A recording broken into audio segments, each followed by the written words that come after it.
Hello and welcome to Warhammer Wednesday. In this video I will be finally reviewing the Stormcloud Attack box set from Games Workshop. It came out quite a few months ago. This box set, unfortunately, you don't get any buildings, but you get a whole new sort of game system, like you did with the Renegade. It's not to be confused with Death from the Skies and this codex, even though they've got some of the sort of pursuit and agility and things like that in here as they have in the rules for this game. It's a completely separate game, just based on flyers.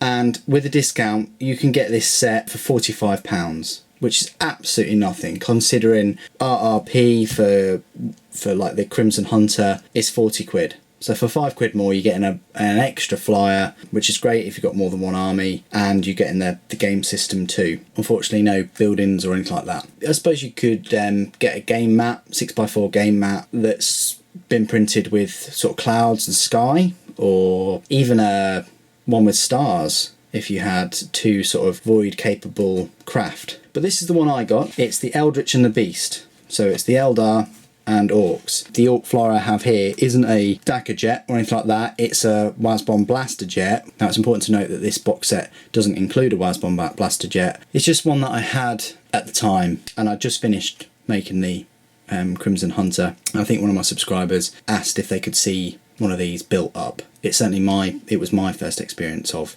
an Eldar flyer. So here we are. Here's the set itself. So with a discount, 45 quid. That's a really good deal for two quite large multi-part kits that would keep you going for, I'd say, a weekend. And then you've got the game system. And yes, you could use just two flyers if you wanted to. The thing is, it's got everything in the box that you need. You don't really need terrain. It's got the rules, it's got the flyers, it's got the dice. We're not going to have a look at the Wasbomb Blaster yet because I've done a unboxing and review of that model. It was relatively new and I really liked it. But we will have a closer look at the Crimson Hunter because it is my first experience of one. Lovely, sleek, sort of smooth model to put together, very easy to put together. Got the hatch, I haven't glued that yet, I may glue that later on. Equipped it with I think the Bright Lances and the Pulse Laser, if I'm right. I'm not that familiar with Eldar weaponry anymore. And then it's got these sort of jet thrusters at the back. Really nice model. I say smaller than I thought. Actually, it's about right for what I thought. I thought it'd be a bit longer, but it's only because this Wasbomb blaster jet is absolutely huge, such a huge flyer for the price. So without further ado, I'll just talk about the rules of this game. So you get the rulebook. It is a bit odd that it's sort of landscape. I said it in the unboxing that I wish it was portrait rather than the landscape, because then it would just sit easier on the shelf. And also it doesn't have, you know, what it is on the side, which for me is a must for books, because otherwise you'll see this black sort of ridge sticking out and you'll be like, you know, whenever you go back to your shelf you'll be like, well, you know, what is that, rather than a quick reference, oh, that's that rulebook. So this is the Eldritch and the Beast, and it really does primarily focus on Eldar and Orcs. You can get the Tau and Necron one, you can get the Chaos and Space Marine one. The Chaos one is alright because you get Helldrake, but you only get Little Storm Talon. You don't even get their new flyer that they brought out. And the Greater Good one, the Tau flyer isn't amazing, but the Necron scythe is pretty awesome. And then with the Eldar and the Orc one, I think they're sort of similarly matched. I'd probably give it to the Eldar a bit though, in terms of its firepower and agility. They're the three flavours you can get them in. If you need a flyer for each of your armies, I suppose it's a cheap way of getting them. As I mentioned before, the Orc and Eldar one doesn't come with a Wasbomb, their newest flyer, and the Chaos and Imperial one doesn't come with the new Stormhawk, which is, well, it's quite disappointing. I think if they rolled out the carpet and had the new models in there, I think they'd sell a lot. There we go, it is what it is, and if you need like I said, if you need a cheap flyer for two armies, go ahead. I never had an Eldar flyer before. I've got an Eldar army. I also wanted another flyer after I was impressed with this box set for Orcs.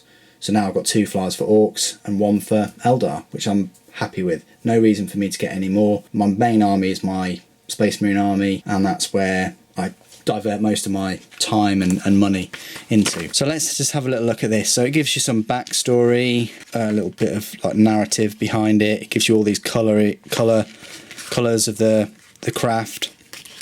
of both the craft, and then you get sort of like the sequence of play. And the way it works out is you've got 3 impulses and then a damage control step. So you have a turn, and that's got 3 impulses, and they're carried one after another. And the flyers can take action in each impulse, and that's determined by their own power levels. You've got initiative rolls, you've got manoeuvres. You have to carry out certain manoeuvres if it's zooming, a certain number if it's cruising, and then if it's shooting or spinning, it can't carry out any manoeuvres. The available manoeuvres, you've got danger roll. The type of manoeuvres that can happen, you've got them on here. So as you can see, you've got your power setting, your zooms, your cruise, your shoot, spin. You can carry out a manoeuvre. It's a move, turn or side slip. And different manoeuvres require certain things. So one manoeuvre might require a flyer to make 2 moves followed by a turn. Move, just pick up the flyer, move it straight ahead and place it back down.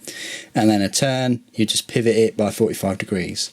And then side slips, you can basically move in any other direction other than straight ahead, 180 degree sort of weapon arc. You basically roll the dice for that. And these are the manoeuvre tables. In the app, I think it gives all of the manoeuvre tables, and it would have been nice if it just gave you the manoeuvre tables for all the other flyers. You could just use them with these rules. So that is a real shame that it doesn't have them in it. You sort of like have to get the app to get them. So this is a manoeuvre table. You've got power setting and danger rolls. It says level flight, bank, turn, execution, maximum power, acceleration, braking. It even gives you different sort of ranges and hit rolls and the damage that it causes, which is completely different than Warhammer 40,000. This here just shows you the sort of diagram of how it works. So you've got snap turns, stall turns, WAS, you bank, reverse. So there's all these different types of manoeuvres that you can work out. You've got collisions, leaving the combat zone, spins, making attacks. So it really goes into depth. And then you've even got acceleration and braking, things like that. So it's a sort of self-contained rules for flyers, and you've got different missions as well, all for 2 flyers, which is great. Then you've got different campaigns and ace abilities, faction skills, yeah, and then the manoeuvres. You've got Wraith Fighter, Dacker Jet, Burner Bomber, Blitzer Bomber, WAS Bomb Blaster Jet, which you don't get in the pack, which is really blimming annoying, but there you go, and air assaults. Just to give you some kind of flavour as to what you get for your 45 quid or whatever. If you're looking at it from a point of view of saving a fair bit of cash by getting 2 flyers for the price of 1 almost, go for it. The fact that it contains another set of rules to just use for flyers is great. It's a bonus. Just wish it had rules for all the other flyers in the universe, really, to really flesh it out. There must be reasons why they weren't able to do that. Do I think it's worth the money? Well, yeah, of course, because I wanted 2 flyers myself. But if you're totally new to Warhammer 40,000 in a way, it's still a good deal, and it's a really cheap way of bringing you into the hobby, because you get sort of like a flyer each. And you could just have flying missions. The rules are sort of quite detailed, but still it allows you to fight with dice with 2 aircraft. That's the end of my review. Thanks for watching. The Emperor Protects.